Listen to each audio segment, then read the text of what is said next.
What happens when a woman quietly takes her seat in first class only to be told she doesn't belong at first glance? It looked like an ordinary flight, a boarding pass, a seat assignment, a flight attendant insisting there must be a mistake. But what began as a routine dismissal quickly spiraled into something no one on board could have imagined. Naomi Ellis Carter didn't raise her voice. She didn't beg. She simply stayed calm, her posture steady, her silence sharper than protest. Passengers whispered, phones rose, and the cabin turned into a stage. What was it about this woman in seat 1A that unsettled an entire crew? Why did every attempt to remove her only deepen the mystery? And then, just when the tension seemed unbearable, Naomi revealed the truth. By the time the wheels touched the runway, the fate of an entire airline had shifted. So the question is not just, who was Naomi Ellis Carter? The real question is what happens when dignity refuses to move. If you're ready for a story that will stay with you long after the plane lands, make sure to like this video, share it with someone who needs to hear it, and subscribe so you don't miss what comes next. The boarding gate pulsed with the familiar music of travel, the sharp chime of scanners, the shuffle of rolling suitcases across polished floors, the low hum of conversations all blurred into a restless rhythm. Overhead, a voice announced another destination, reminding everyone that movement never stopped in this place. People lined up in neat rows, clutching their boarding passes, eager to claim their seats in the sky. Among them stood Naomi Ellis Carter, 53 years old, a woman whose presence seemed unshakable, even in the chaos of an airport. Her posture was tall, her gaze steady, her steps measured. She wasn't dressed to draw attention. A navy blue cardigan hugged her shoulders, a crisp white blouse beneath it, paired with slate gray slacks. A leather satchel hung lightly at her side, worn but cared for, the kind of bag that had traveled long miles without complaint. She approached the gate with her boarding pass in hand, ready to step forward when the agent's voice sliced through the noise like a cold blade. "Ma'am, this seat isn't for you." The words weren't shouted. They were delivered with professional calm, but beneath them lingered a note of dismissal, a line drawn invisible yet sharp. Naomi paused, her fingers still curled around the paper. She glanced at the glowing screen behind the agent. First class, seat 1A. Empty. Waiting. Inside the cabin, passengers were already sinking into wide leather seats. Glasses clinked faintly as attendants poured champagne. Coats were folded away, bags stowed neatly overhead.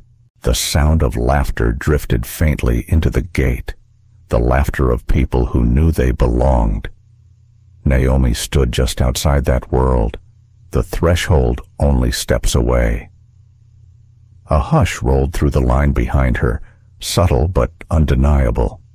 The kind of silence that meant every ear was listening, every eye waiting to see how she would respond.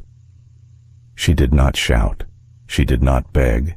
Instead, she lifted her chin, letting the stillness of her body speak louder than any raised voice. A smile touched her lips, not amused, not nervous, but unreadable. "Check again," Naomi said softly, each syllable crisp, deliberate. The gate agent's eyes flicked back to the screen, fingers tapping on the keyboard with exaggerated care. The glow reflected off her glasses. After a pause, she exhaled and said, "Our system doesn't show your name in first class. You'll need to move to economy." Naomi's chest rose and fell once. Controlled. The urge to argue pressed at her ribs, but she swallowed it. This wasn't her first time being told she didn't belong in a place she had already paid for. Behind her, a businessman in a tailored suit muttered loudly enough for a small circle of travelers to hear. Probably a booking mistake. Happens all the time. Someone snorted quietly, as if the situation were both predictable and inevitable.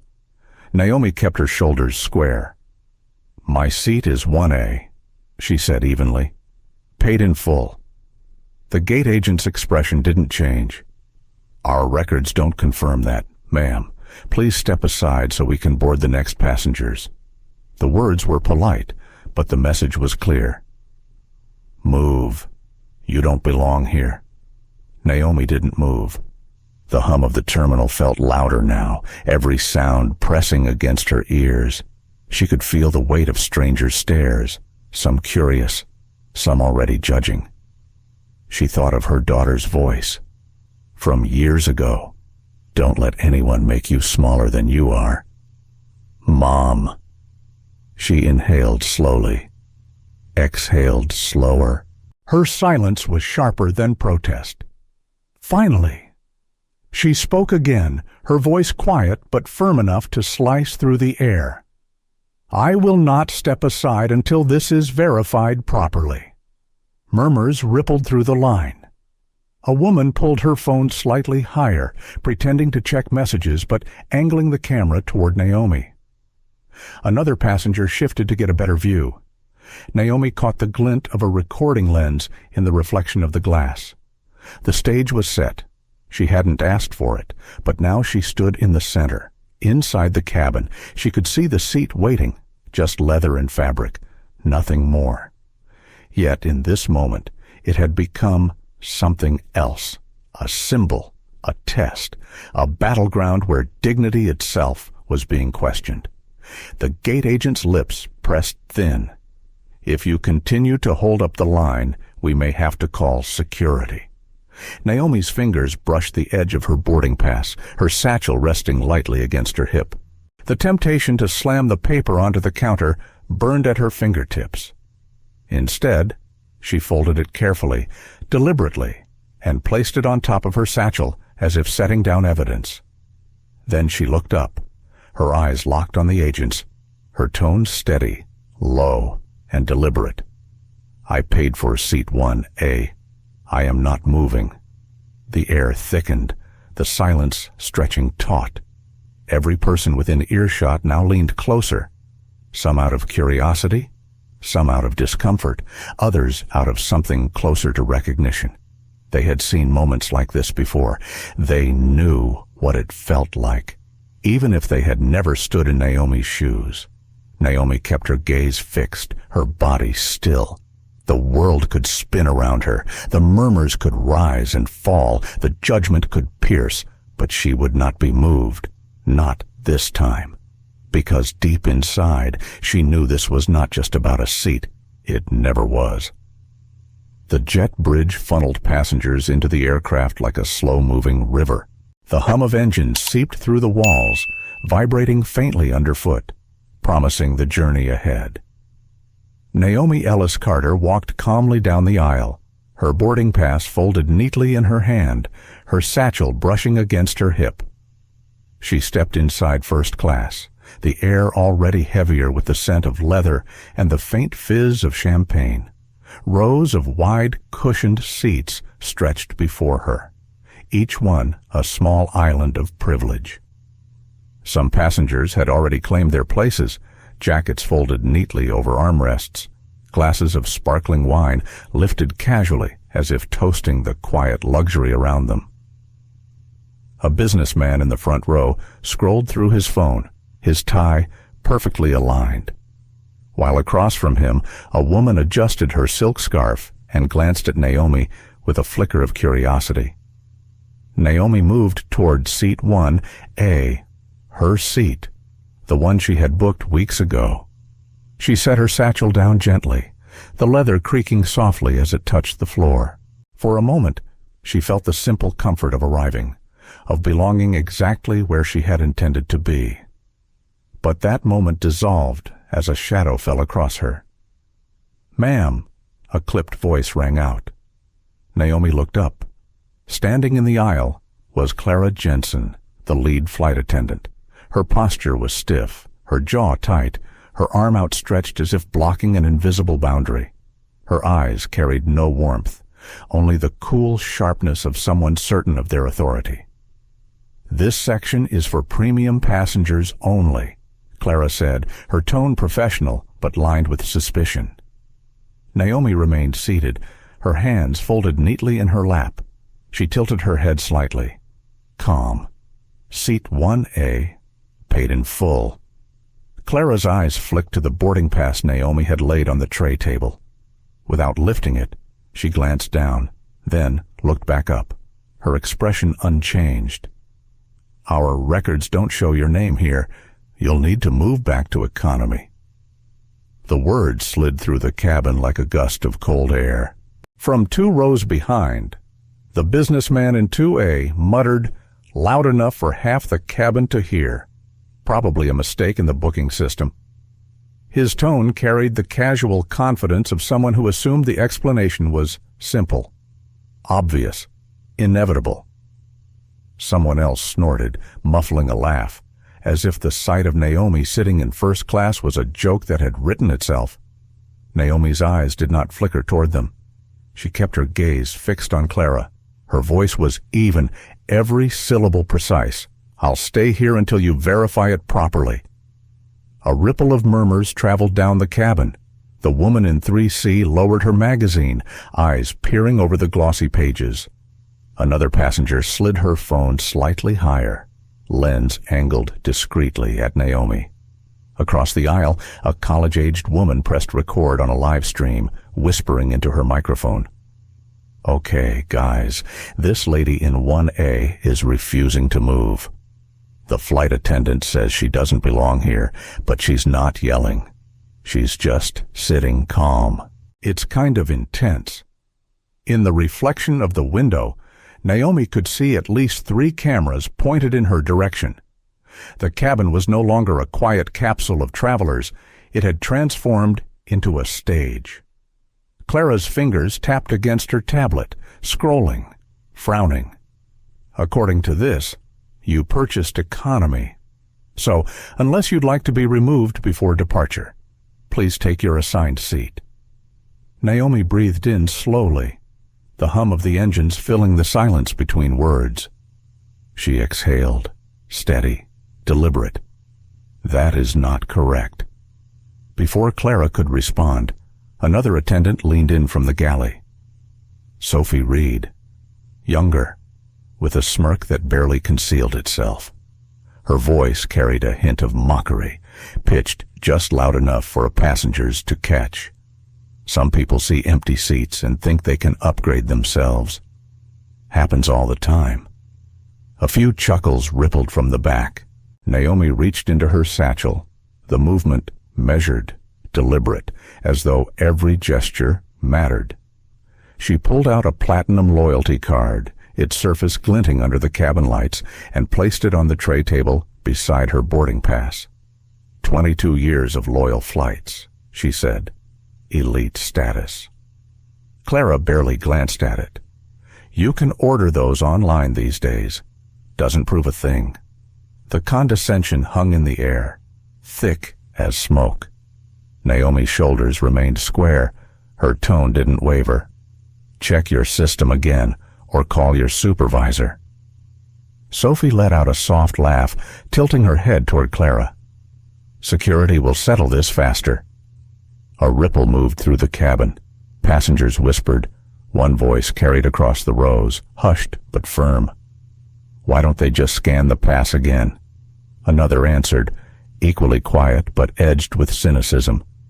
Because they don't want to. Naomi's phone buzzed from inside her satchel. She ignored it. It buzzed again, insistent. With a small sigh, she drew it out. For an instant, the glow lit her face. A message appeared on the screen. Private and urgent board meeting moved to conference room A. Emergency session. She tapped the screen dark before anyone could read further, sliding it back into her bag. But a man in 3B caught a glimpse. He frowned, his curiosity piqued. What kind of coach passenger received messages about emergency board meetings? Clara's voice snapped Naomi's focus back to the aisle. Ma'am, you need to gather your belongings and move to economy immediately. Naomi folded her boarding pass carefully, setting it back beside the platinum card. She leaned against the headrest, her tone unwavering. I am not moving from this seat. The businessman in 2A leaned forward, his tie swinging loosely. Lady, save yourself the trouble. It's not worth it. From behind him, a female voice rose, steady. But she showed you her ticket. Why aren't you checking it? Clara's cheeks flushed with irritation. Please do not interfere, she said, raising her voice so the cabin could hear. This passenger clearly doesn't belong in first class. Naomi's jaw tightened, barely perceptible. Her eyes shifted to the window. Outside, ground crew in neon vests moved carts of luggage, going about their duties without notice of the storm brewing inside. But inside this cabin, the weight of injustice pressed down like gravity. The whispers, the smirks, the way strangers assumed she was out of place. Naomi had lived long enough to recognize the shape of prejudice. It always came dressed as procedure. She lifted her boarding pass once more and held it steady in the air. Every phone trained on her caught the moment. Her voice was soft, but it carried through the silence. Seat 1A, first class, paid in full, and I will not be moved. The cabin froze, suspended. Passengers recording, others pretending not to stare. Attendants bristling with authority that suddenly felt fragile. Naomi Ellis Carter sat in the middle of it all, outwardly calm, inwardly calculating. She knew the cost of standing firm. She knew the risk of silence, too. She could almost hear her daughter's voice again, whispering in her memory. Mom, if you don't stand tall, who will the hum of the engines fill the air? The clicking of phone cameras punctuated the silence, and Naomi remained still. A stone at the center of a gathering storm. The air inside the first-class cabin seemed to grow thicker with every passing second. Naomi Ellis Carter sat still, her boarding pass resting on the tray table beside her platinum loyalty card. The two small items looked almost fragile against the polished wood surface, but in that moment they carried the weight of her entire presence. Around her, murmurs rose and fell like tides. The glow of phone screens reflected in the windows, capturing each breath, each movement, each silence.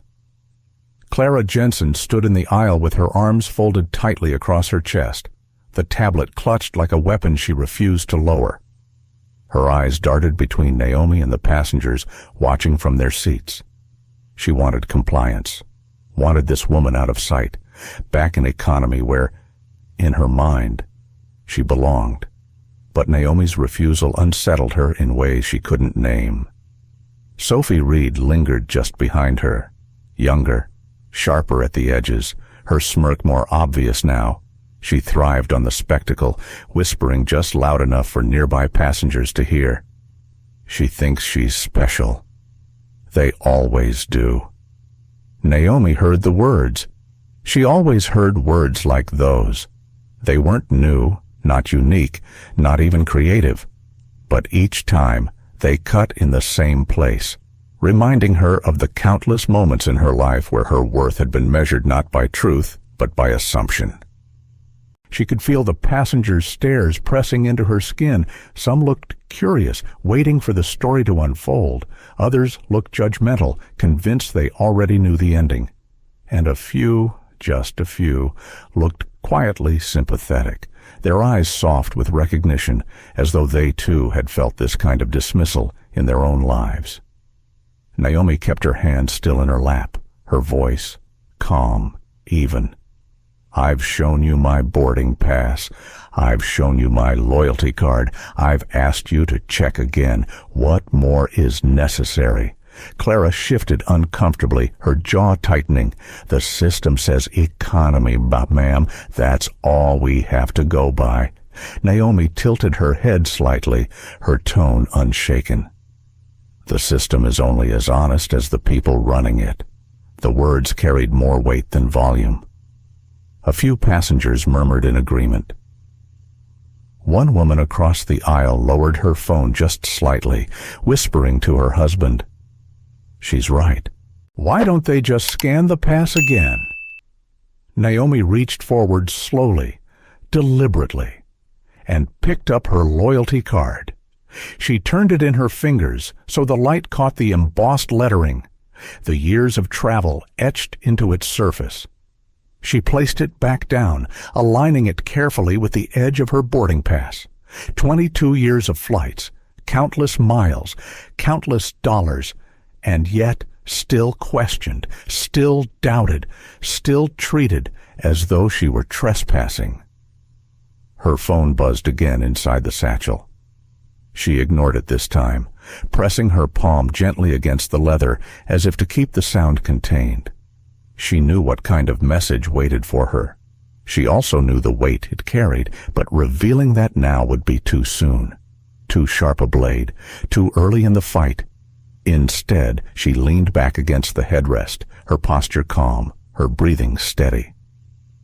The businessman in 2A, David Parker, shifted in his seat and muttered again, his voice carrying just enough to sting. She's making a scene for nothing, probably just fishing for attention. Naomi closed her eyes for a brief moment, letting his words roll over her like water against stone. Inside, though, a familiar ache pressed at her chest.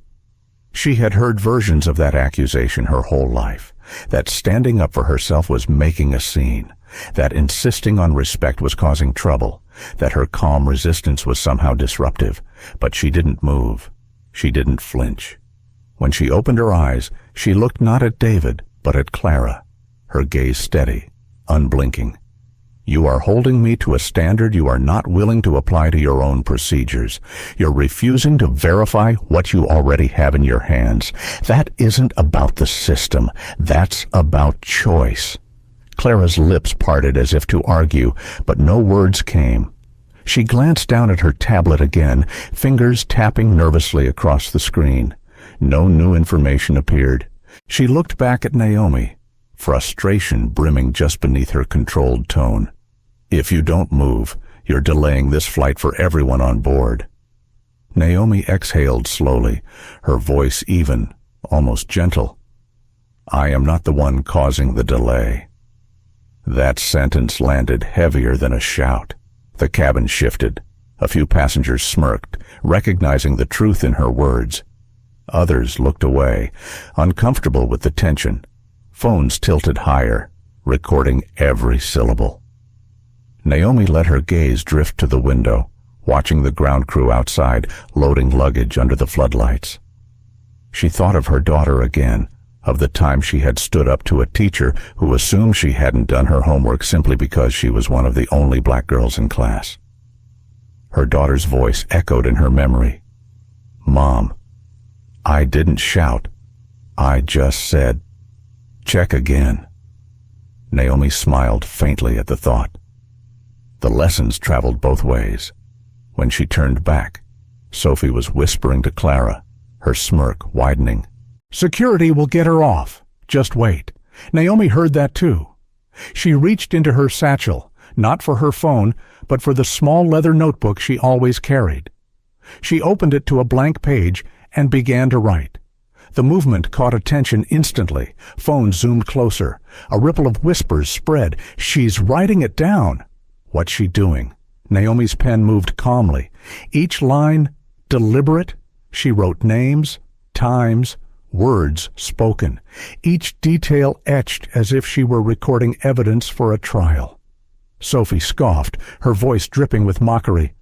Oh, now she's taking notes. For what a diary entry Naomi didn't answer. She kept writing, calm, precise. The businessman in 2A shifted again, unease flickering across his face now. His earlier smugness faltered as he whispered to himself, why is she so sure of herself? Naomi closed the notebook and slipped it back into her satchel. Her hands folded in her lap once more, still as stone. She didn't need to explain. The act itself had power. She looked around the cabin briefly, her eyes sweeping over the faces staring back at her. Some hostile, some supportive, most uncertain. Inside her chest, She felt the weight of choice pressing harder now. She could reveal the truth. She could end this entire charade with a single phone call. But she held back, letting the moment stretch. She knew there was more at stake than her comfort, more than one seat. This was about the shape of prejudice, about the quiet violence of assumption, about the way entire systems bent under the weight of unchecked bias. Her phone buzzed once more, this time vibrating insistently against the satchel.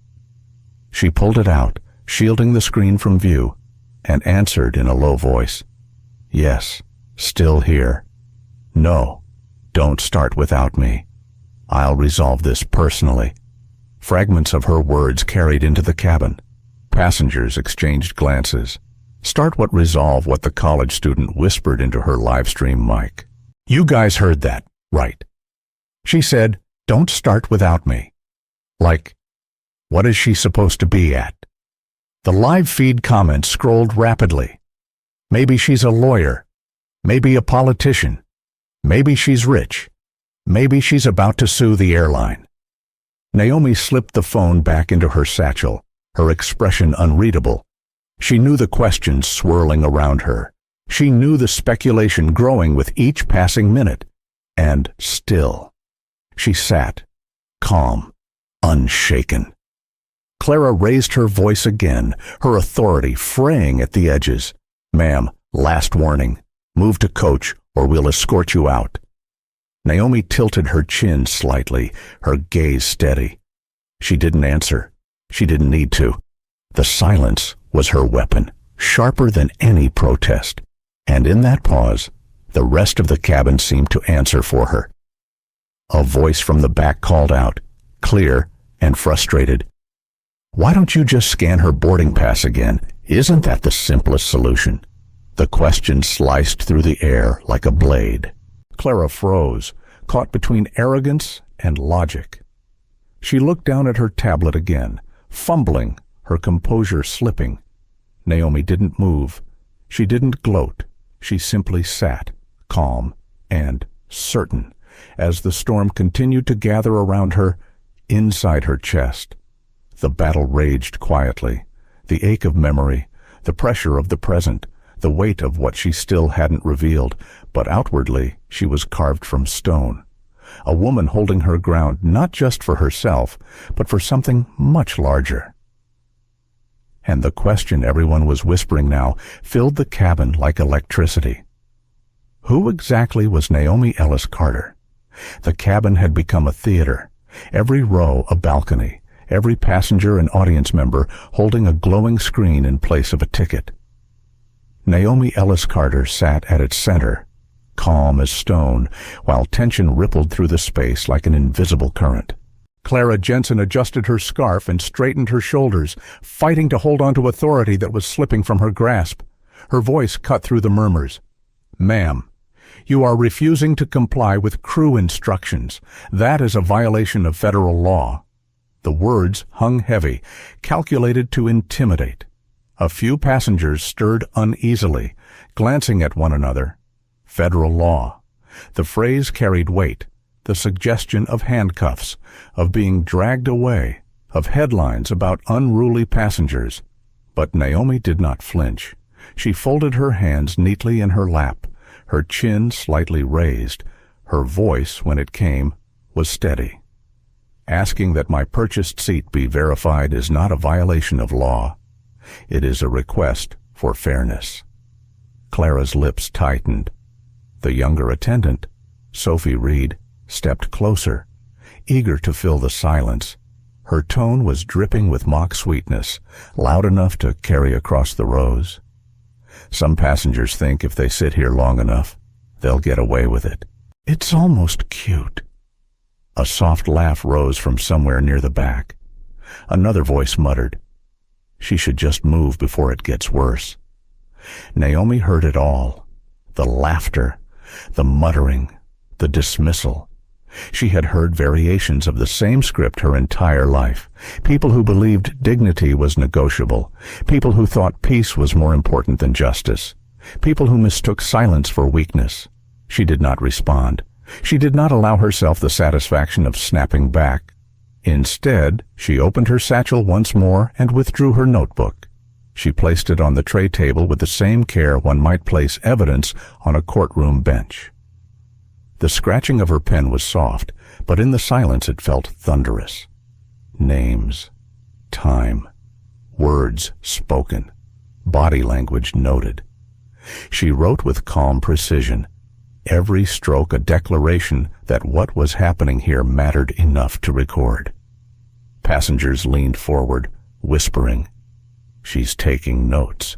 Why would she be writing this down? She's preparing for something."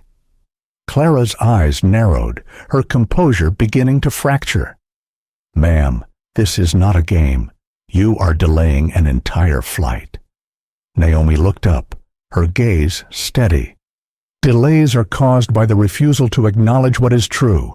My seat is paid. My boarding pass is valid. You are choosing not to recognize it."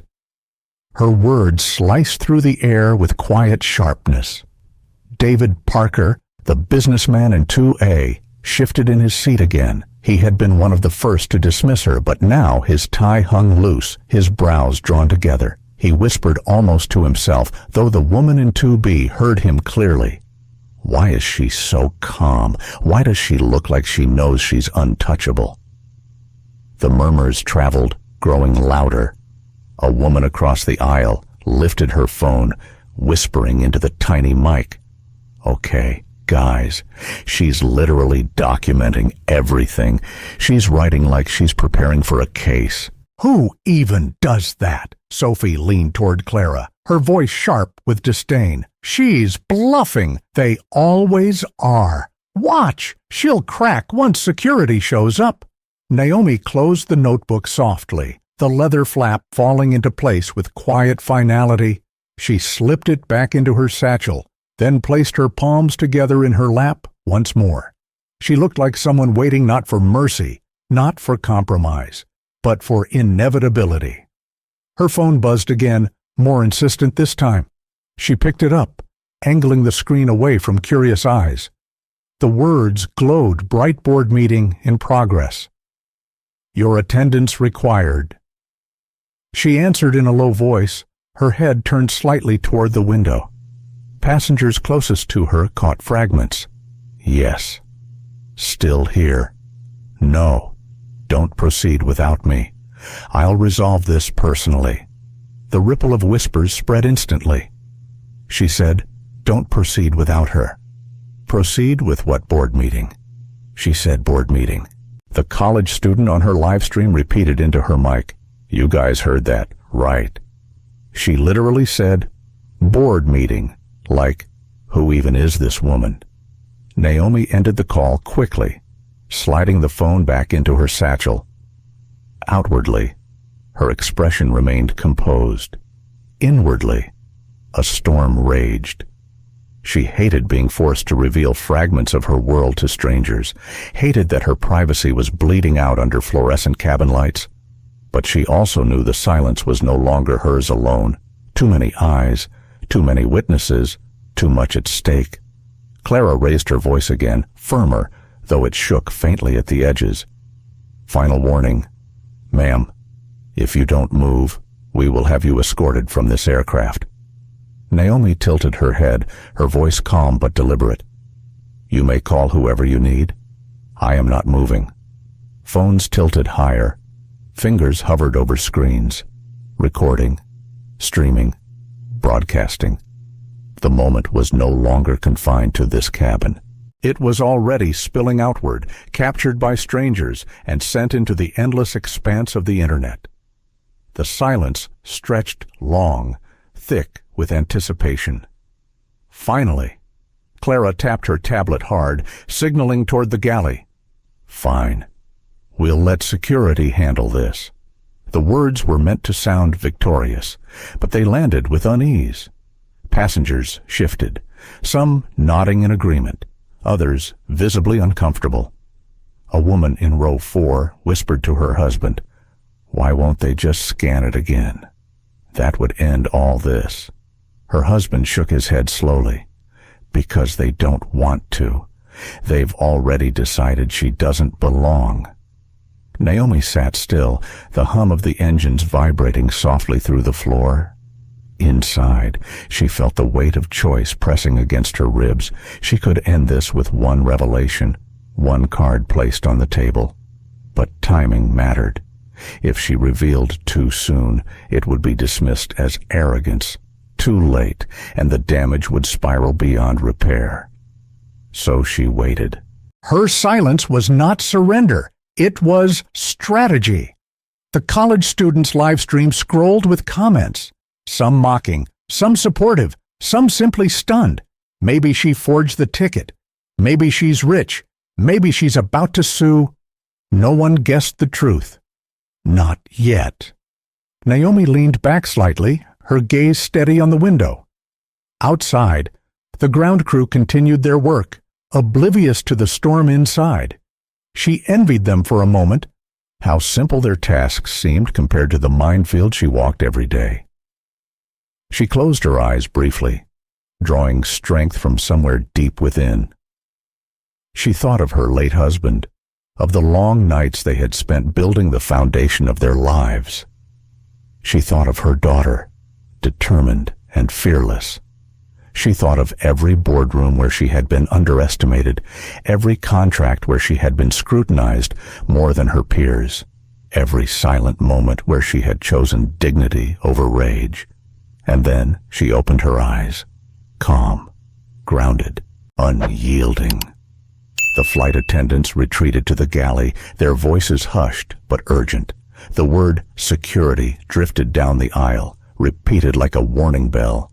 Passengers leaned closer to one another, whispering theories, watching Naomi as if she were the eye of the storm.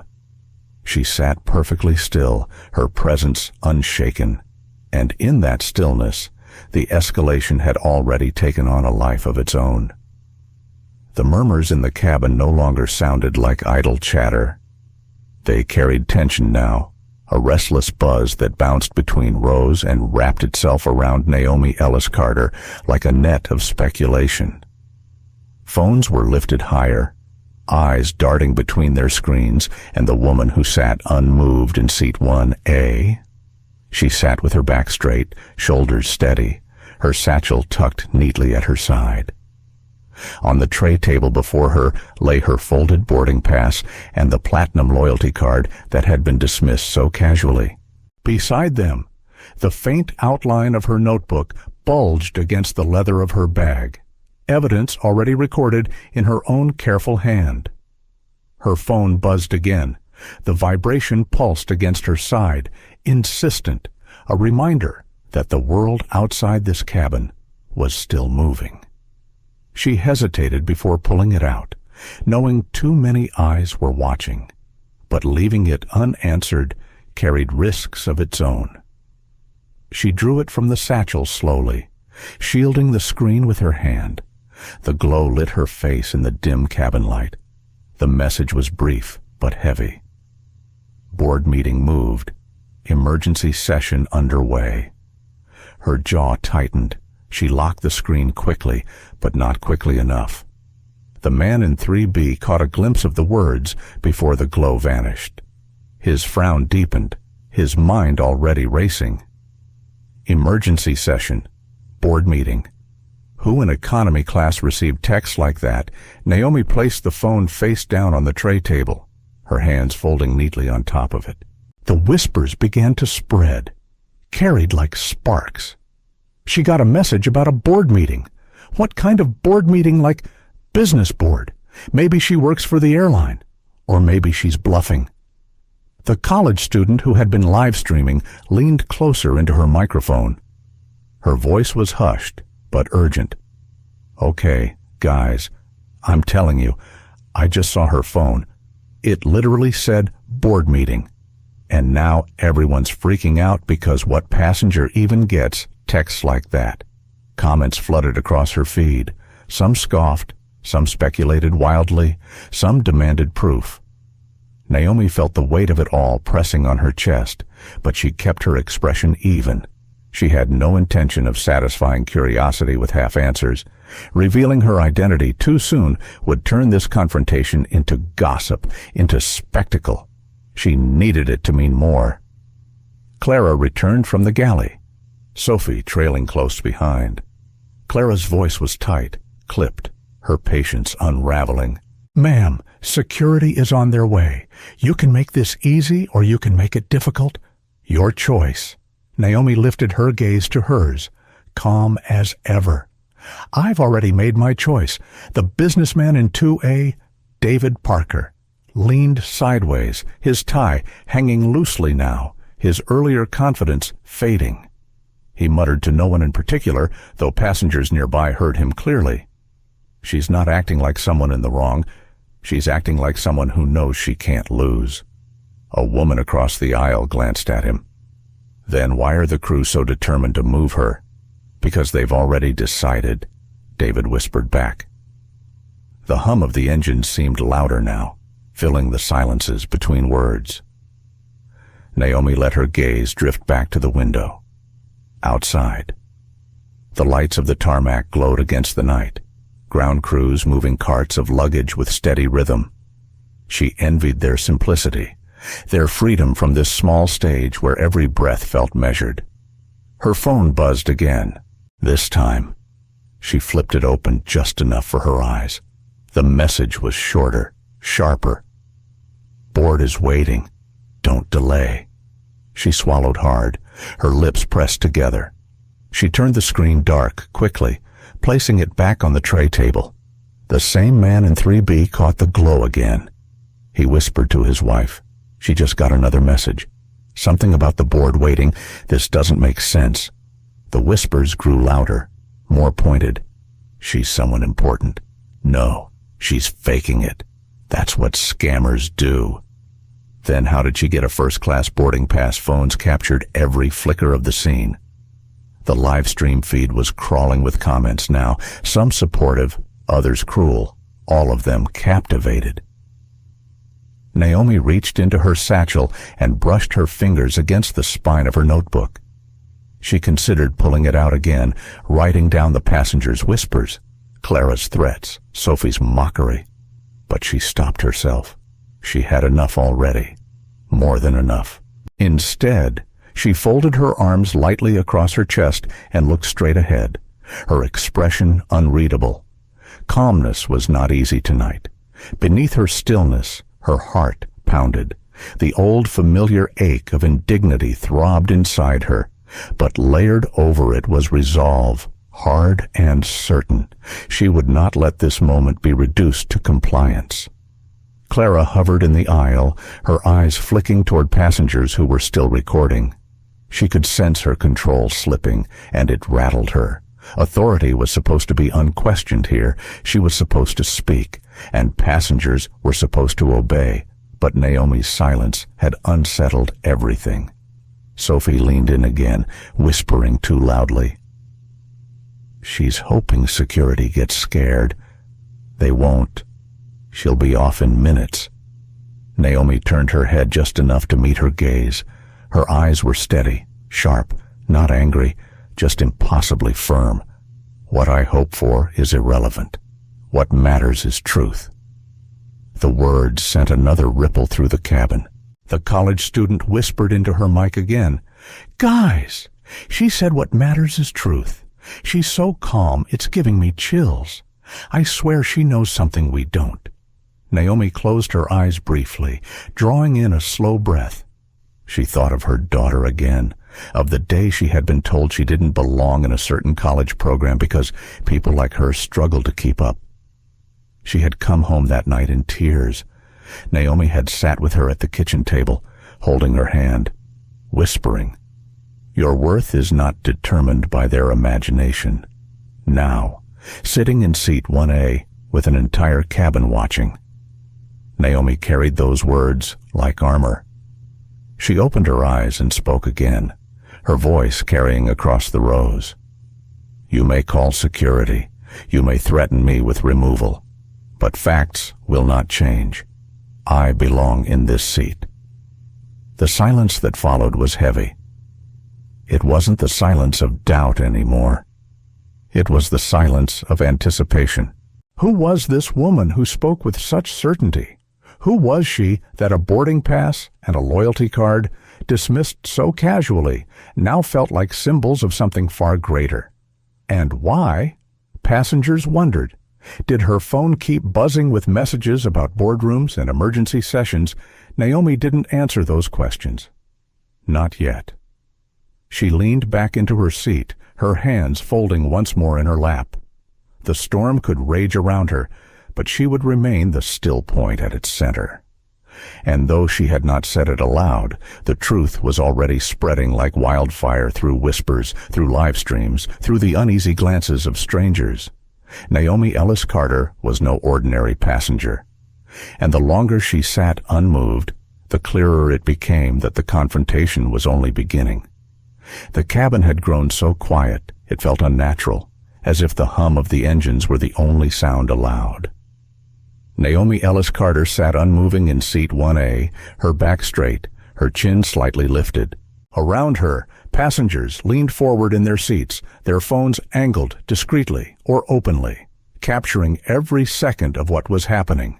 The announcement came not through the intercom, but in the nervous whispers of attendants hurrying from the galley. Security is on the way. The words rolled down the aisle like a wave. Some passengers stiffened, others whispered, and a few raised their phones higher as though the coming confrontation was the climax they had been waiting for. Naomi did not move. Her hands remained folded neatly on her lap, her satchel resting quietly by her feet. Inside, her phone buzzed once more, but she ignored it. The world outside this plane could wait for her a little longer. Then, through the narrow doorway, they arrived. 2 men in Navy uniforms stepped into the cabin, their presence shifting the atmosphere instantly. The first was older, his hair graying at the temples, his stride steady but not aggressive. His eyes scanned the scene with practiced calm, taking in the passengers, the glowing phones, the stiff posture of the flight attendants, and finally, Naomi. The second was younger, alert, his gaze sharper, darting from one passenger to another, registering every recording phone, every whisper. His jaw was set tight, his steps brisk, carrying the impatience of someone trained to move situations along quickly. The lead attendant, Clara Jensen, straightened as though backup had restored her authority. Her voice carried with renewed strength. This is the passenger refusing to comply. She has no right to be here. We've confirmed she belongs in economy. All eyes shifted to Naomi. The older officer stepped closer, his tone calm, almost gentle. "Ma'am, I'm Officer Grant. We need you to step off the aircraft for a moment so we can sort this out." Relief flickered across Clara's face. She had expected resistance from Naomi, but now she expected it to be crushed by the presence of uniformed authority. Passengers murmured, some nodding, convinced the matter was finally resolved. But Naomi did not look at Clara. She looked only at Officer Grant. Her gaze was steady, her voice even. "You want me to leave the seat I purchased and step off this plane so you can decide whether I belong here?" The younger officer, Officer Miller, spoke quickly. His tone clipped. "It's just procedure. It'll only take a minute." The phones tilted higher. The live stream comments scrolled faster. She hasn't raised her voice once. Why are they so determined to get her out? Something about this feels wrong. Naomi let the silence stretch for a beat before she answered. Then she rose slowly, gathering her satchel with deliberate care. Her movements carried no panic, no surrender, only precision. She stepped into the aisle, the officers flanking her, the flight attendants close behind. The murmurs swelled. The college student whispered into her microphone, "Okay, you guys." She's actually walking out with them. This might be the end, or maybe not. She looks way too calm for this to be the end. The aisle was narrow, but Naomi walked as if the space were hers alone. Each step seemed to echo louder than it should, carrying her past the rows of strangers who had become witnesses. Some averted their eyes. Others stared openly. A few whispered quiet encouragements under their breath. When she stepped into the jet bridge, the air changed. The hum of the engines was replaced by the cooler draft of the terminal, the faint shuffle of workers moving luggage below. The officers halted, forming a small circle with the attendants, and waiting for them at the center was Janet Collins, the gate supervisor. Janet's lips were pressed into a thin line, her tablet tucked against her chest. She looked weary, but determined, as though years of enforcing rules had built a permanent armor of authority around her. "What's going on here?" she asked, her eyes flicking first to Clara, then to Naomi. Clara jumped in quickly, her words spilling over each other. "This passenger refuses to move to her assigned seat. She's been disrupting the boarding process. We verified her booking is in economy." Janet turned to Naomi. Name Naomi handed her boarding pass without a word. Janet scanned it, her brows furrowing. She glanced at the ID Naomi produced with it. Everything matched. But when she looked back at her screen, the system told a different story. "It says economy," Janet murmured. Naomi's voice was calm, almost judicial. "The system shows what it is told to show, but facts remain facts. Seat 1A, paid 3 weeks ago, Platinum Elite status. Documentation in hand?" Officer Grant nodded slowly, his eyes meeting Janet's. "Everything matches. Boarding pass, ID. Nothing appears false." Clara's frustration broke through her mask of professionalism. She's manipulating the system somehow. She doesn't belong here. The phrase fell into the air like a heavy stone. Manipulating the system. It carried the same flavor as doesn't belong. The same shape of prejudice Naomi had seen countless times before, dressed in the costume of procedure. Naomi did not respond to the accusation. Instead, she reached into her satchel and drew out her phone. She scrolled briefly, then pressed a single contact and lifted it to her ear. Her voice, calm and low, carried enough for those nearby to catch fragments. "Yes, it's me. I'm running late." "No, don't wait. Begin the emergency session in boardroom A. I'll join remotely." She ended the call without visible reaction, slipping the phone back into her satchel. The silence that followed was electric. A woman who had followed from first class frowned deeply. Did she just say, "Boardroom emergency session passengers still in the terminal, watching through the glass," whispered among themselves? Who in economy calls into a boardroom meeting during a fight with flight attendants? Janet cleared her throat, trying to steady her voice. "Look, Miss Carter, is it you can either sit in economy or take another flight? Those are your choices." Naomi slipped her phone away and pulled out a small leather card case. From it, she removed a business card and placed it in Janet's palm. Janet glanced down, and color drained from her face. The embossed letters read, Naomi Ellis Carter, Chief Executive Officer, Carter Global Holdings. A murmur swelled around them. One man whispered, "Carter Global. That's huge." Another checked his phone, eyes widening. They own dozens of companies, billions in revenue. Naomi's voice was quiet but sharp as glass. "Now you understand why I document everything, why I don't raise my voice." "Because when you assume I don't belong, you aren't only insulting me, you're insulting the seat I paid for, the miles I've flown, the years I've supported this airline. And worse, you're insulting the principle that someone who looks like me could ever sit in this cabin without suspicion." The words landed like a verdict. Janet's radio crackled suddenly, a voice from headquarters breaking through. "Supervisor Collins, hold all action. Priority 1 call incoming." Gasps rose from the passengers gathered near the gate. The timing was uncanny. Naomi glanced at her watch, then slipped the boarding pass back into her satchel. Her tone was measured, deliberate, right on time. Phones everywhere captured the moment. A black woman in her 50s, understated in dress but unshakable in presence, standing calm while an entire system bent nervously around her. The whispers had shifted. No one was asking if she belonged in seat 1A anymore. They were asking something entirely different. Who exactly was Naomi Ellis Carter, and how much power did she hold? The gate area had turned into something resembling a tribunal.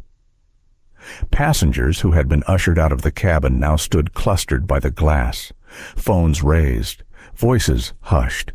Some sat on the carpet as if unwilling to miss a single word. The security officers stood nearby, their posture caught somewhere between duty and respect. At the center of it all was Naomi Ellis Carter. Her presence filled the space without force, without shouting. She stood with her satchel resting against her hip, her business card still clutched in Janet Collins's hand, the embossed lettering catching the sterile fluorescent light. Naomi's voice, steady and calm, sliced through the murmurs. "You removed me from my seat without cause. You questioned documents you refused to verify, and in doing so, you revealed something much larger than one woman in one seat." Her eyes swept across the cluster of attendants, lingering briefly on Clara Jensen and Sophie Reed.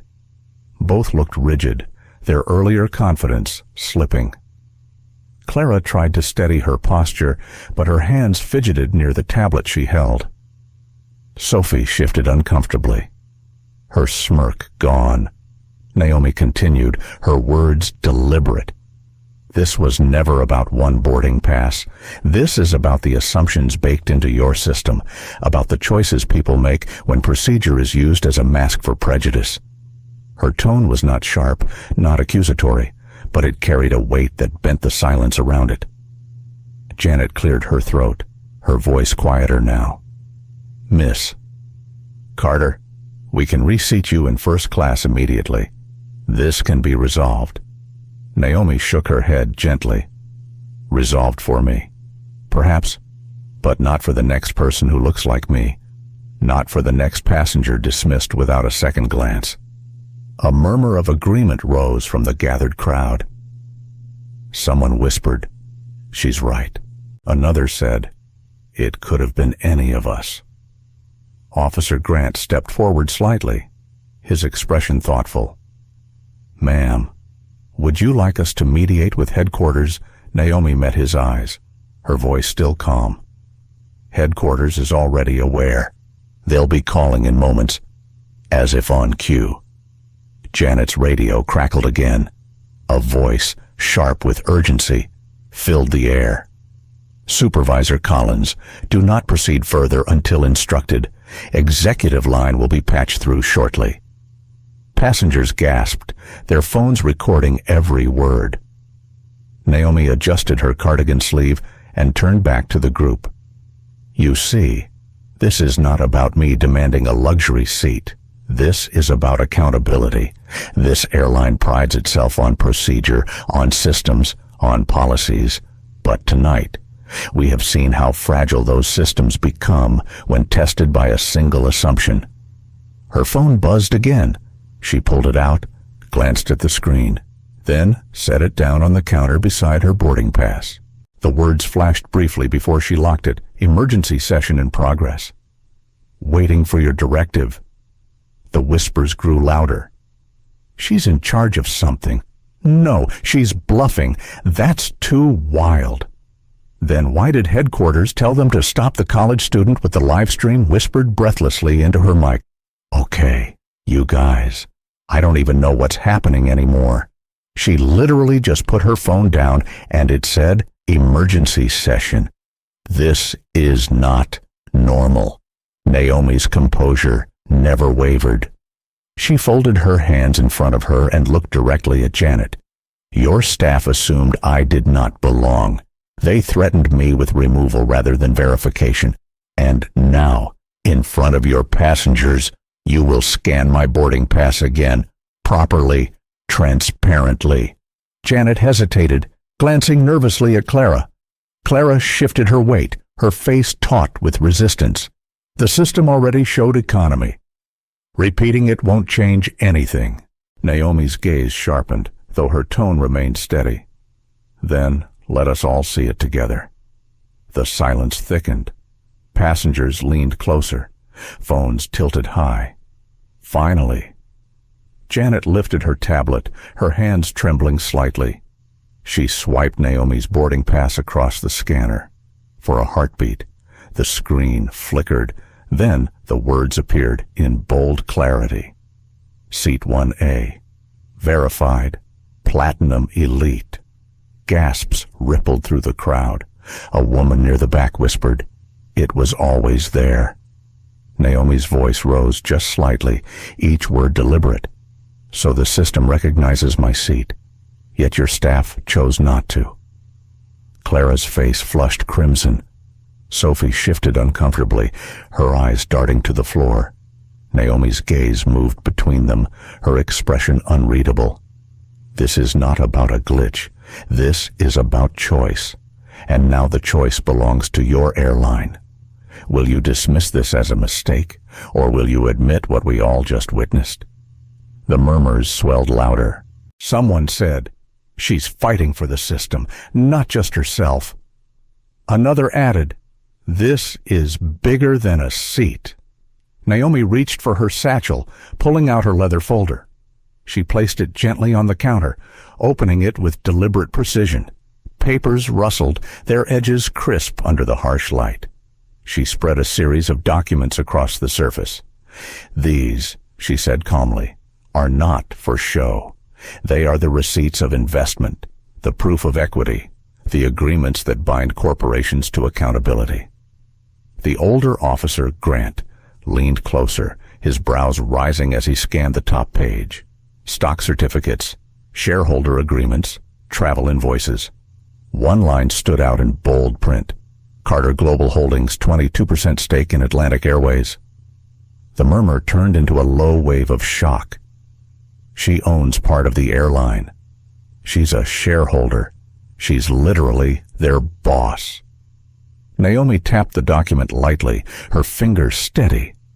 "I did not intend to reveal this tonight, but your actions forced it into the open. When you dismissed my documentation, when you threatened me with removal, you dismissed more than me. You dismissed every passenger who deserves dignity without needing a title to earn it." Her words resonated in the stillness. The attendants looked as if the floor had been pulled out from beneath them. Clara's lips parted, but no words emerged. Sophie's arms folded defensively across her chest, but her eyes betrayed doubt. Naomi gathered the papers neatly, sliding them back into her folder. She clasped it shut with care and set her hands atop it. "Understand me clearly. I am not here to reclaim a seat. I am here to ensure this airline understands that its credibility ends where its prejudice begins." The applause that broke out was tentative at first. A single pair of hands, clapping, then another, then more. Within moments, it spread across the gate area, echoing against the glass walls. Phones shook as passengers recorded the moment, their streams exploding with comments. Naomi did not bow. She did not smile. She inclined her head slightly, acknowledging the sound, but her expression remained composed. This was not victory. It was only the beginning of accountability. At that exact moment, Janet's radio buzzed again, louder this time. A voice from headquarters cut through the noise. "Supervisor Collins, you are to stand by. Executive command will be transferred shortly." Naomi's eyes flicked to her watch, then back to Janet. Calm, precise, certain. "And now," she said softly, "we begin." The gate fell silent once more, the sound of applause fading into the heavy air of anticipation. Every passenger knew they were no longer watching a seating dispute. They were witnessing the start of something far larger. Naomi Ellis Carter had turned the tables, and nothing about the flight or the airline would ever be the same. The gate area had never felt so charged. The passengers pressed closer, phones lifted high, recording what already felt historic. Even those who had disembarked from other flights lingered nearby, drawn by the gravity of Naomi Ellis Carter's presence. Janet Collins stood stiffly, clutching her radio as if it might anchor her against the tide. Clara Jensen and Sophie Reed lingered near the wall, their uniforms suddenly feeling like costumes stripped of power. Officer Grant stood steady with his hands clasped in front of him, his calm gaze flicking between Naomi and the restless crowd. Naomi opened her leather folder once more. She withdrew a single page, crisp and stamped with signatures. The fluorescent light caught the ink as she raised it just high enough for the nearest phones to capture. 6 months ago, she said, her voice deliberate, Carter Global Holdings acquired a 22% stake in Atlantic Airways. The reaction was immediate. Gasps rippled across the gate. A man whispered, "She's not bluffing." Another passenger checked his phone frantically, pulling up headlines confirming the acquisition. His eyes widened. She owns part of the Airline. It's true. Naomi lowered the paper gently, her expression steady. I did not come here tonight to announce this, but you forced me to, and since you forced this into the open, I will use it. She placed the paper on the counter, then pulled another sheet free. Effective immediately. She read, personnel responsible for discriminatory conduct will be relieved of duty pending review. The words fell like a gavel. Gasps filled the space again. Sophie's lips parted in disbelief. Clara stiffened, color draining from her face. Janet's knuckles whitened around her radio. She can't do that, Sophie whispered, her voice breaking. Naomi turned her gaze toward her, calm but unyielding. Watch me. Janet's radio crackled violently, a voice from headquarters cutting through. Supervisor Collins, comply with shareholder directive. Confirm now.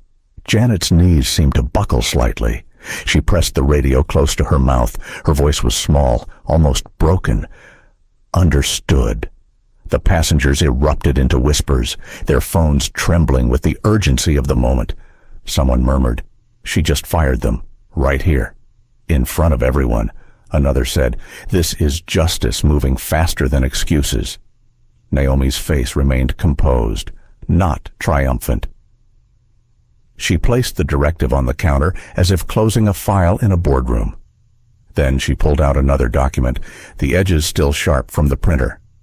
Within 48 hours, she continued, bias recognition training will be deployed to every frontline employee of this airline. No delays, no excuses.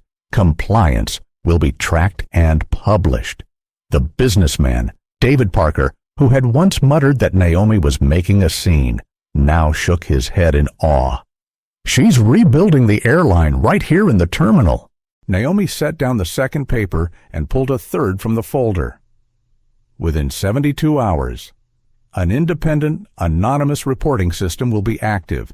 Every passenger, every employee will have the right to document mistreatment without fear of retaliation. Those reports will be reviewed by third-party auditors, not buried by managers. Her tone was even, her pace steady, but her words carried a force no one could ignore. The younger officer, Miller, leaned forward slightly, his voice hesitant, almost reverent. "Ma'am, you're not making suggestions, are you?" Naomi looked directly at him, her gaze sharp and unwavering. "I don't make suggestions. I make systems." Applause broke out again, louder this time. The sound rose through the terminal, echoing off glass and metal, reverberating in phones broadcasting live to thousands. Even passengers at nearby gates clapped, drawn by the sound and the spectacle. Janet's face was pale, her radio buzzing with unacknowledged calls. Clara and Sophie stood frozen, their authority stripped away, their uniforms no longer shields but reminders of their failure. Naomi gathered the papers neatly, stacking them into the folder once more. She rested her hands on it, her presence steady. This is not about punishing individuals. This is about correcting culture. Today, it starts here. Tomorrow, it extends to every gate, every flight. Her voice carried like the low strike of a bell, not loud, but impossible to ignore. A man in the crowd whispered to his wife, "This feels like watching a company reinvent itself, live." Naomi adjusted the strap of her satchel, her movements calm, deliberate. "You witnessed humiliation," she said softly. "Now you witness correction. Remember this moment, because from now on, accountability is not optional. It is the system." The applause rose again, not hesitant this time, but roaring. Phones shook as passengers clapped with both hands, the live stream feeds exploding with comments. Naomi inclined her head once, then stepped back. She did not smile. She did not raise her arms in victory. She stood serene, as though she were simply watching gravity reassert itself. Janet's radio buzzed one final time. This time the voice was clear, unyielding. All directives acknowledged. Implement immediately. Naomi gave a single nod. Good. The crowd gasped softly at her composure, at the way she spoke to headquarters as though they were her subordinates. Passengers looked at one another in disbelief, their eyes wide with the realization that this woman had just rewritten the rules of an airline from a gate terminal. Naomi closed her folder carefully, slipping it back into her satchel. Her hand lingered on the leather for a moment, her thoughts heavier than her expression revealed. She thought of her daughter, of the future she wanted her to inherit, of the thousands of unseen passengers who would never know her name but would feel the impact of this night. Then she lifted her gaze once more. "You thought you were denying me comfort," she said, her tone calm but edged with truth. "What you denied was your own credibility. And tonight, you've been forced to reckon with that." The passengers fell into hushed awe, their eyes fixed on her. Officer Grant straightened, his voice respectful. "Ma'am, is there anything else you require?" Naomi shook her head slightly. "What I require is already in motion." The older officer nodded once, as though acknowledging a verdict. The younger one stood still, his eyes wide, as though he had just seen power shift in ways he never imagined. The gate fell quiet again, but it was not the silence of dismissal. It was the silence of transformation. Every passenger knew they were standing in the wake of something larger than themselves. Naomi Ellis Carter had turned humiliation into reform, prejudice into policy, dismissal into authority. And she had done it not with raised fists or shouted words, but with calm, deliberate certainty. The night was not over, but the system had already begun to bend. By the time Naomi Ellis Carter lowered herself into one of the stiff gate chairs, the echoes of applause were still rolling through the terminal. The passengers had quieted to murmurs again, but their eyes remained fixed on her. Phones glowed, comments scrolled, and somewhere outside this building, the story had already broken free of the airport walls, seeding itself into newsrooms and trending feeds. Naomi sat calmly, her satchel resting across her lap, her breathing steady. She had endured enough boardrooms to know the rhythm of escalation shock, denial, scramble, compliance. Right now, Atlantic Airways was pivoting between scramble and compliance. She could almost hear the executives' voices, frantic on the other side of the city. Inside the glass-walled conference room of headquarters, the scramble was real. Screens lined the walls, each one glowing with live coverage pulled straight from passengers' phones. Headlines had already formed: Black CEO confronts airline bias at boarding gate. Passenger standoff sparks, corporate firestorm. The company's stock ticker crawled red across one screen, its line dipping sharply. Around the mahogany table, board members and executives shifted uneasily in their seats. Some whispered to one another, others kept their eyes fixed on their tablets, scrolling feverishly for updates. At the head of the table sat Patricia Langford, the CEO of Atlantic Airways. Her jaw was set tight, her knuckles pressed into the polished wood as though she could hold the company steady by force of will alone. "This," she said, her voice taut, "is a crisis. We don't have days. We don't even have hours. Miss, Carter has activated the shareholder oversight clause, and if we resist, she has grounds to trigger a governance review that could topple this board." Her general counsel leaned forward, adjusting his glasses. "She has already issued directives at the gate, terminations, training deadlines, independent reporting systems. If we do not comply immediately, we risk legal exposure in addition to public outrage." Patricia's gaze swept across the room. "Then, we don't resist, we execute." The room was silent for a moment, heavy with the weight of that decision. Then, one vice president spoke, his voice cracking under the pressure. "But the logistics, 48 hours for training deployment, 72 for anonymous reporting. That's impossible." Patricia's lips tightened. "You think, Miss, Carter cares about impossible. She cares about results. If she demands it, we deliver it." The silence deepened. No one argued. A screen at the end of the room flickered, and Naomi's face appeared. She had joined the emergency session remotely, her cardigan replaced with a simple navy blazer.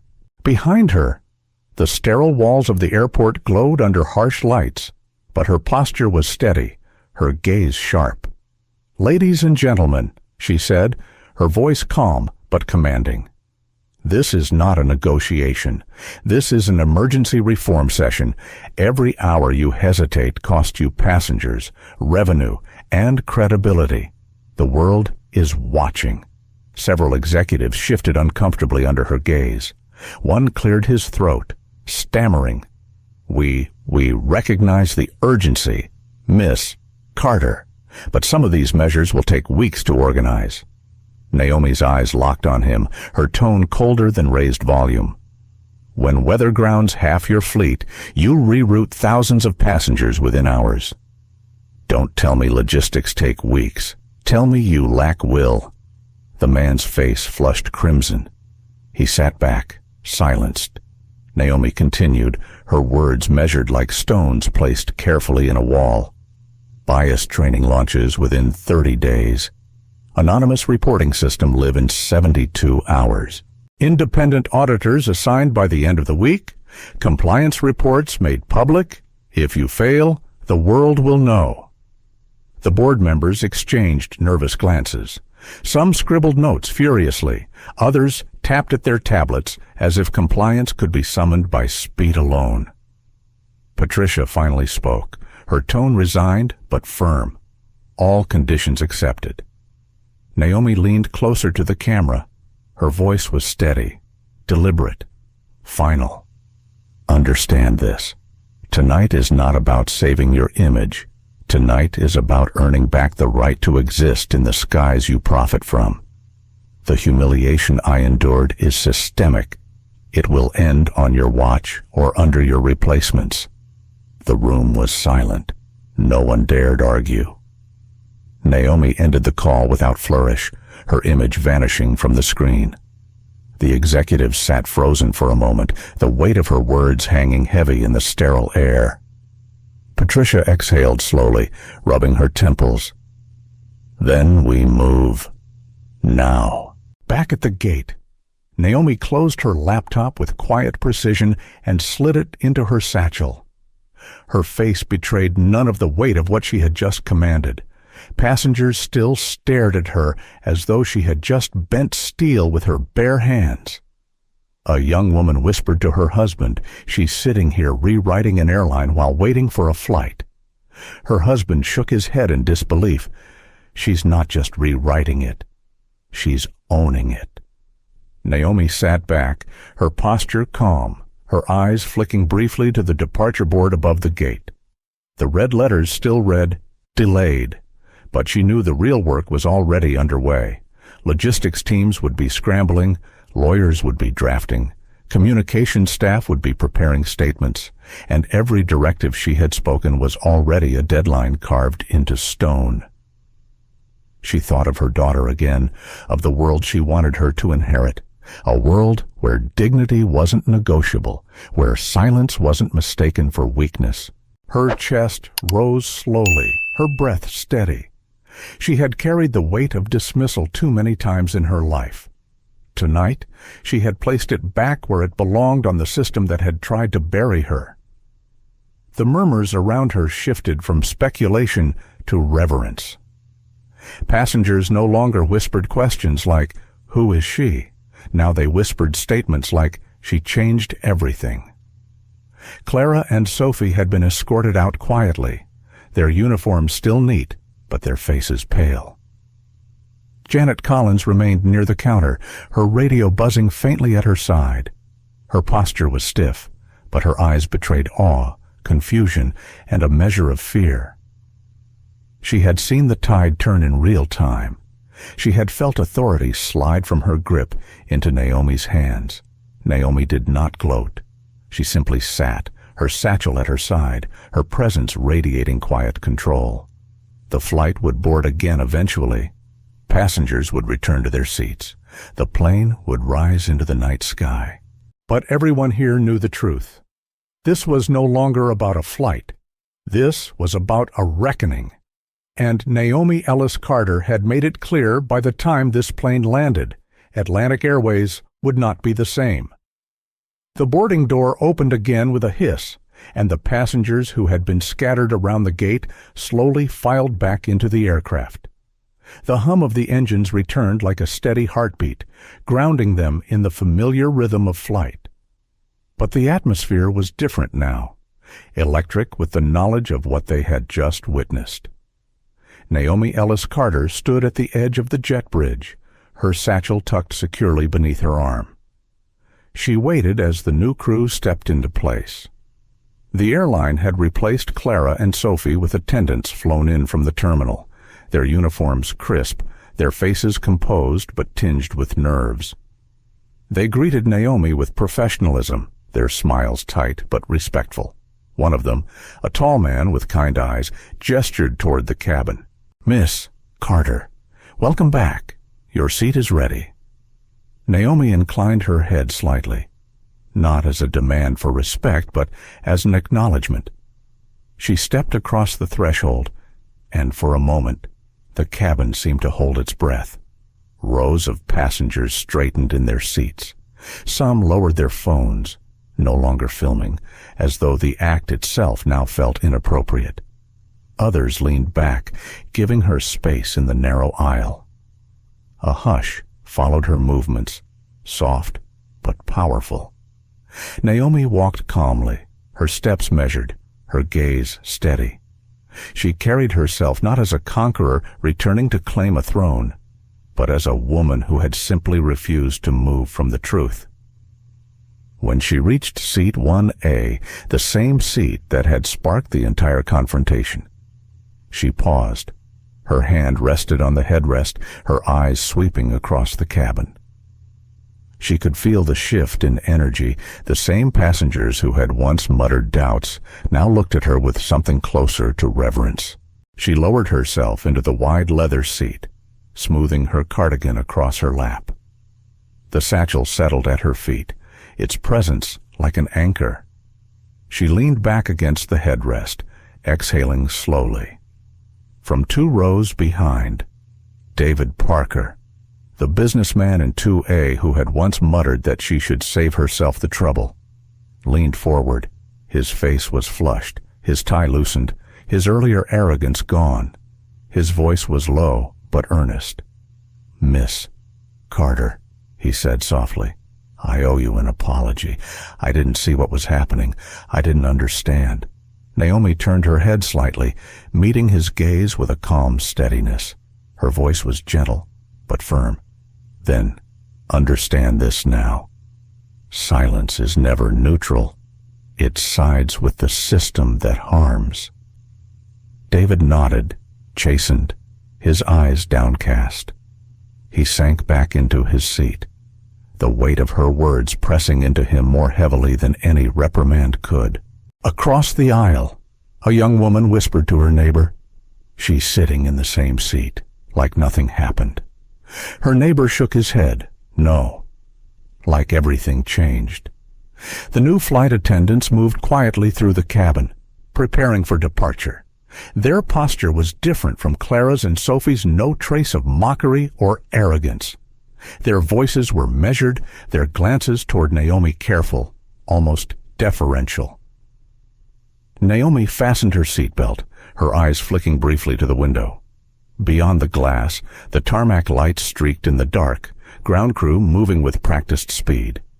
But her thoughts were not on the view outside. They were on the work ahead, the deadlines she had set, the audits she would demand, the culture shifts that could not be undone with apologies or press releases. The captain's voice broke over the intercom, steady, but carrying a weight it hadn't before. Ladies and gentlemen, we thank you for your patience. We will be departing shortly. On behalf of Atlantic Airways, we appreciate your understanding this evening. The tone was more than routine. It carried respect, as though he too had felt the tremor of what had unfolded at the gate. The plane taxied slowly, the engines roaring louder as they prepared for takeoff. The passengers remained unusually quiet, their gazes shifting toward Naomi as if she were gravity itself, the center holding them steady. As the wheels lifted from the runway, the cabin tilted skyward. A ripple of applause began softly, almost uncertain, then spread until the sound filled the space. Hands clapped in rhythm, not just for takeoff, but for something larger, for dignity, for defiance, for the woman in seat 1A. Naomi did not stand or wave. She inclined her head slightly, acknowledging without basking. The applause faded into silence again, but its echo lingered like a promise. She closed her eyes briefly, her hand resting lightly on the satchel at her knees. In the darkness behind her eyelids, she thought of her late husband, who had once told her, "Sometimes the quiet fight is the loudest." She thought of her daughter, whose voice would one day carry these same battles forward. She thought of every person who had been told they didn't belong, and how tonight had been for them as much as for herself. The hum of the engine steadied, carrying them higher into the night. Naomi breathed deeply, the rhythm of the flight settling into her bones. Around her, the passengers shifted uneasily, as though they wanted to speak but didn't know how. Finally, a mother across the aisle leaned toward her teenage daughter, whispering loud enough for Naomi to hear, "You'll never forget this flight." The girl's wide eyes stayed fixed on Naomi. Naomi opened her eyes and met the girl's gaze, her voice soft but strong. "Then, make sure you never accept less." The mother's eyes glistened. She squeezed her daughter's hand, nodding silently. The flight attendants moved through with the beverage cart, their voices polite, their gestures measured. One paused at Naomi's row. "Miss Carter, would you like something to drink?" Naomi shook her head gently. "No, thank you." But the exchange was more than routine. It carried a subtle shift, respect, acknowledgement, the unspoken understanding that dignity was no longer optional. The plane soared higher, stars glittering beyond the windows. Inside, the cabin was quiet but charged, each passenger carrying the memory of what they had witnessed. Naomi Ellis Carter sat in seat 1A, her satchel at her feet, her posture calm. Outwardly, she looked like any traveler on a late-night flight.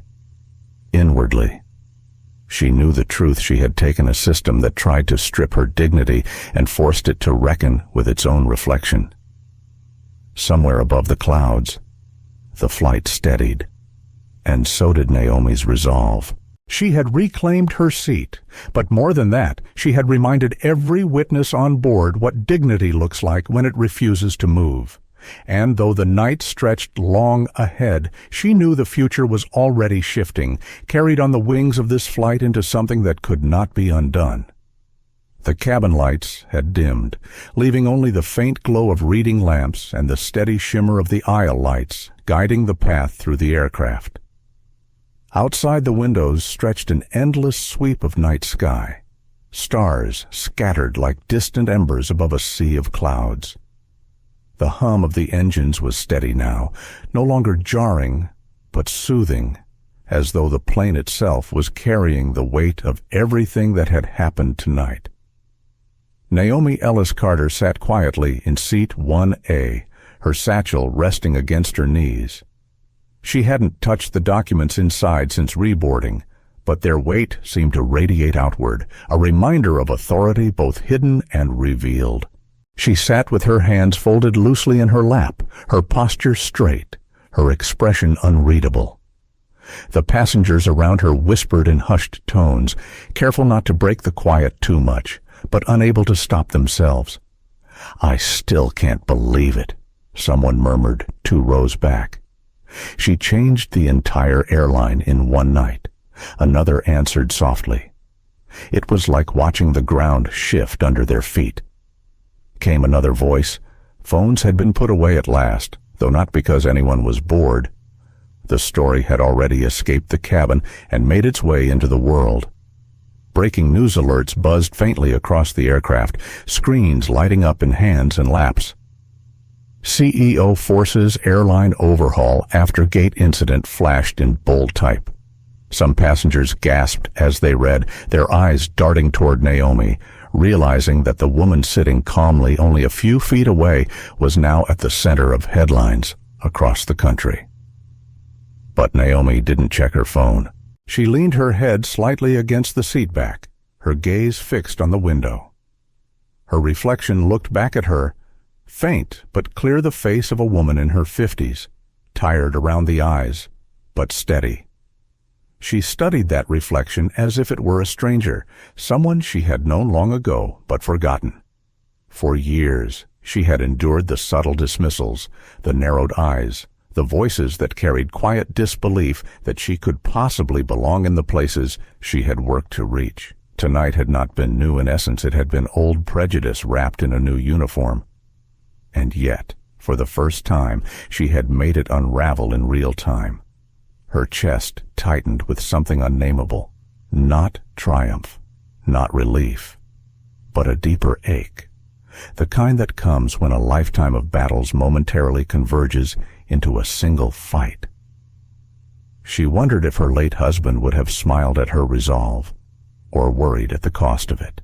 She wondered if her daughter, somewhere across the city, had already seen the headlines and understood the quiet ferocity of what her mother had endured. Naomi closed her eyes briefly. In her mind, she heard her daughter's voice. "Why does it always have to be you?" Mom and her own reply, years ago, spoken at a kitchen table under the dull light of exhaustion, because sometimes the weight lands where it must, and you carry it until the world learns to shift it. She exhaled slowly, the hum of the engines filling the silence that followed. Across the aisle, the teenage girl who had stared at her earlier leaned toward her mother. She looked so calm, like nothing happened. Her mother shook her head gently. No. Like everything happened. David Parker in 2. A shifted uncomfortably in his seat. He had replayed his earlier words 100 times in his head, already the way he had muttered for Naomi to just give in, the way he had assumed compliance was easier, safer, inevitable. Now he felt the sting of shame crawl up his spine. He leaned forward again, but stopped himself, unsure if another apology would matter. Naomi glanced at him briefly, as if sensing his unease. Her eyes softened slightly, not forgiving, not condemning, simply acknowledging. It was enough to make him sink back again, chastened. The new attendants moved quietly through the cabin, their movements subdued, careful. They treated every passenger with a heightened awareness, as though the presence of Naomi Ellis Carter had reset the standard of their work. One paused briefly near her row, refilling a passenger's glass. He glanced at Naomi, then quickly away, as though afraid that even looking too long would seem disrespectful. Naomi folded her hands tighter, her thoughts drifting again. She thought of the boardroom she had joined remotely only an hour ago, the pale faces of executives scrambling under her voice. She knew compliance wasn't the same as change. That fear could enforce deadlines, but not transformation. And yet, tonight had opened a door. She would not allow it to close quietly. Her phone buzzed faintly in the satchel. She hesitated, then pulled it free. The screen glowed, casting light against her face. A message from her assistant appeared. Press storm already rolling, networks requesting statements. Stock down 2.3%. Your directives trending globally. She locked the phone quickly, setting it back in the satchel. The weight of it pressed against her knees. She knew tomorrow would bring cameras, interviews, backlash, spin. But tonight was hers. Tonight was for every witness who had seen dignity hold its ground against suspicion. The engines droned steadily, the plane carving its path through the darkness. Passengers began to settle, some drifting into uneasy sleep, others staring at their screens in silence. But no one in the cabin would forget the image of Naomi standing calm at the gate, her papers spread like verdicts across a counter. As the hours stretched, Naomi allowed her body to relax slightly, her head tilting against the seat. But her mind remained awake, circling through memories and questions. She thought of the phrase Clara had spat manipulating the system and how it echoed with the same certainty as "doesn't belong." She thought of Sophie's smirk, Janet's trembling hands, the silence of passengers before the tide turned. Most of all, she thought of the applause, not for her, but for what she had forced into the open, for accountability, for dignity. Somewhere above the clouds, the flight steadied, and the cabin seemed suspended in something larger than altitude. They were caught between humiliation and history, between what had been endured and what might come next.